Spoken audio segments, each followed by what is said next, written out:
Hi friend, David here from Learn Stage Lighting, and I'm really excited this month because I want to talk to you guys about lighting in a mid-size venue. So that's really the theme that we've got going on this month on the channel, is showing you practical tips and tricks to make a mid-size venue look great. Now, what is a mid-size venue? That's really what we need to define first, because ultimately, lots of people are probably going to have lots of different opinions on what a mid-size venue is. And I think a lot of that comes from what size venue you work in now, or what you're used to working in, right? If you're used to working in a 25-person restaurant with a postage stamp corner stage, on the side, then a room of 100 people is going to seem mid-sized to you. On the other hand, if you work in arenas or large ballrooms, venues like that, then, a 500 seat room is going to seem mid-size. So while there's no true, definition, what I'm aiming for and what I'm kind of aiming at in these videos this month is that venue, say, of 200, 250 seats to, 1,000 or two, okay? Really, the biggest delineator, the biggest separator of what makes this size of venue great is the challenges. Okay. And, truth be told, you could be in a large venue and have these challenges. You could be in a small venue and have these challenges. As we talked about last month with small venues, and check out the video here, and it'll be in the playlist, the first video about small venues. The biggest challenge there is you often work with a really tight stage and you're just trying to cram stuff in. When you open up to a mid-sized venue and you start to have a little more room to breathe, that's when you go ahead and you say, okay, now we've got some stage to work with. Definition-wise, for me, a mid-sized venue for a band or a church or a theater is when, okay, with the things you're putting on the stage, you're no longer literally cramming everything in. There's a little bit of room to breathe. There's a little bit of room to maybe rearrange, to move some things around, to have some dynamic, some difference in your setup, right? And that's what we're going to talk about most in this video. Now, and this month. Now, some of the unique challenges that we're going to have with a mid-sized venue is that you're going to have more space to fill, right? One of my rules with lighting is, okay, if you've got a small stage, maybe it takes, 3 LED pars to cover that backlight, right? To cover that visual space behind the stage.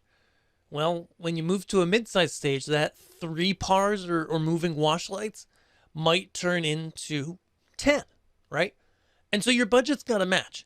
And so when it comes to a mid-sized venue, it's not really that all of a sudden you have more budget, so you're just going to be able to do more cool stuff. Because ultimately, you have a lot of the same challenges as a small venue. So I'm not going to go deep into details about, okay, budget-wise, this is what you should do, because I don't believe that mid-sized venues have necessarily more budget than small venues, like per light or per, person, right? Ultimately, I see both sides, right? I see small venues when I'm working with people, when we're talking with people in Learn Stage Lighting labs and on the site. I get emails and talk to people in the labs and teach people that, might have a really small stage and they have a great budget to work with. They've got a really healthy budget. They could buy nice stuff and they're good. And then on small stages, I also talk with people who, are pinching pennies trying to see, okay, how cheap can we get this done, but still make it good, right? And that's one of the big things there. And with mid-sized venues, it's really the same thing. Like, you're always balancing that budget and what's going to be the best. So I think if you're in a small venue and you're looking up at this, you're like, okay, this is about medium-sized venues. This is where I want to stretch to. Don't think that just more budget is going to fix the problem, because ultimately, in a mid-sized venue, you have more space. And so those really are the biggest challenges when it comes to mid-sized venues. And the question then becomes, and the biggest question that I want to leave with you today before we get ready for the video next week is, okay, how can I take the space that I have and make it unique and different and wonderful every time we change the look.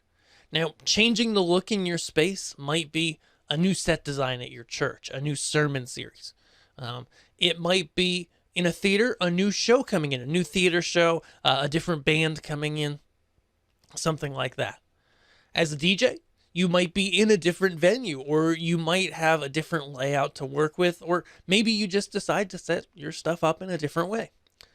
Whatever your challenge, we're going to talk about in the next 3 videos some really practical tips to make things interesting and to create an experience that is awesome. Now, if you haven't already, go ahead and watch last month's videos, because we talked about small venues, and just look it over it here. The cool thing that we talked about is, okay, how do we think about the environment around us and really flood our space with light, like I've got behind here, right? This is a small space, and I've got light everywhere to make it feel that if you're in the audience or if you're on the stage, you're all part of the same thing. And guess what? Those same principles apply to the mid-sized venue, okay? So you definitely want to check that out. Okay. Then we talk about control in the mid-size venue, and a lot of times being wireless and stuff like that. With the medium-sized venue, that's not going to be as much of a kicker.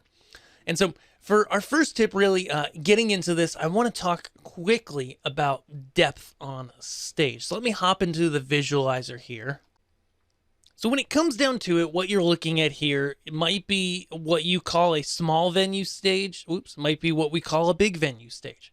And my first tip when it comes to this, and we're going to continue this in the next video, is to really create some depth. So look here what I've got on my backdrop of this stage. If I look at it from the side, I literally have a flat backdrop.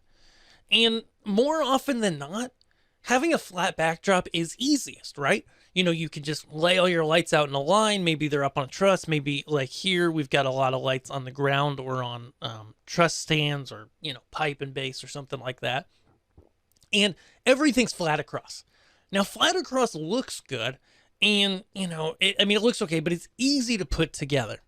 But what if we went ahead and made our stage a little bit bigger? Okay, so this is, I would say this amount of depth is, super tiny, right? That's not a big stage. But say we go ahead and we quick clone some things here in Capture. Whoop. But of course I'm in 3D, so it's gonna clone a little bit funny. But say we click clone here, try to make it look not too bad. And then we do it again. Should do this with overhead view, but I'm not. Just gonna put that in the same place, and then Control-1 in Capture. By the way, the visualizer I'm using is top view, and that's dangerous with that bump there, but close enough, right, for what we're doing. And so now I've made this stage bigger, and I move my dude, right, my person on stage, and we go ahead and we move our front light. So maybe we go back to our top view, we find our front light. I know it's all right here. Boom. Wouldn't it be great if it was that easy in real life? No, seriously. And so we can create depth. Say we've got, okay, a mid-sized stage now. This might be 1, 2, 3, 4, 5. So maybe that's 30 by, and then 8, 1, 2, 3, 4. So it might be like 30 by 24 by 32 or 30 by 36, something like that, stage-wise. I could look at the measurements, but I'm not going to right now. So we've got this mid-sized stage, and, ultimately, as we discussed, like, this is flat, right? This is just a flat look on this stage, but we can make it a lot better.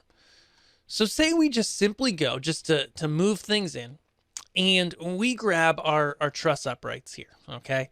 These guys, let's see if we can get it nice and easily. So we grab the truss upright with these pars. We grab our other end one. And then we go straight overhead, and one of the easiest ways to create depth is just to have some depth to our stage. It always looks more interesting when you can do that. And in a typical band setup, say you've got drums in the middle, that generally works really well, right? And so let me reselect those super quick. Actually, what I'm gonna do is pull my back truss out. So take our rear truss right there. And we move him backwards. Now it's gonna be easier to work with. And we go ahead and just whoop. And we can go ahead and move these guys forward. Okay. Now we pop back to the front view. And as long as we're not like super straight on, we can see now, okay, we've created a good bit of extra depth now. We've created something that, you know, whether we're sitting over here on the side, etc. Like the way that these trusses, of course I missed one, look, and the way that it creates some more interest looks really, really good to the eye. Okay, so say we just move that guy back into place. Whoop. Boom.